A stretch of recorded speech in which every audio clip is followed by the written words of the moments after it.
Hello guys, কাল ছিল হচ্ছে মাদার্স ডে। তো মাদার্স ডেতে আমি মাকে একটা ড্রেস গিফট করবো বলে পাপির সাথে যাচ্ছিলাম হচ্ছে আমাদের এখানে একটা শপিং মলে। তো তার জন্য আমি এখানে রেডি হয়ে চলে এসেছি, দেখো চান ঠান করে। তো প্রথমে আমি চুলটা আঁচড়ে নিলাম, তারপরে করে নিচ্ছিলাম হালকা করে লিপস্টিক।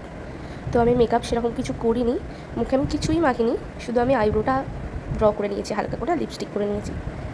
তো চলো এবারে যাওয়া যাক। তো বেরিয়ে পড়েছি আমরা রাস্তায়, দেখো। তো এখানে এসে আমি এখান দিয়ে পিয়ারাগুলো বেশ ভালো ফ্রেশ ছিল, তাই জন্য আমরা এখানে পিয়ারা আর লিচু কিনে নিলাম। এটা হচ্ছে বাজার কলকাতা শপিং মল। দেখো একবার মলটা তোমাদের দেখিয়ে দিই।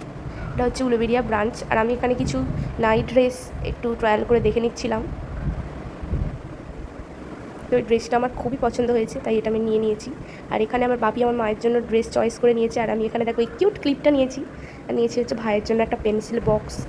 আর ওখানে আমরা অনেক কিছুই নিয়ে নিয়েছি, আমি কিছু শপিং করেছি, বাপি কিছু করেছে। তো এখানের মলটা তোমাদের একবার দেখিয়ে দিই, দেখো। তো আমরা বিল করছি। তো মায়ের জন্য কী নিলাম সেটা আমি তোমাদের খুব তাড়াতাড়ি শেয়ার করব। তো আমরা এখান দিয়ে গিফট পেয়েছিলাম 5,000 টাকার কেনাকাটা করতে। আমরা 700 টাকা পে করতে হয়েছিল, আমাদের মোট 699 পে করতে আমরা একটা স্যান্ডউইচ মেকার পেয়েছিলাম। তো আজকের মতো বাই।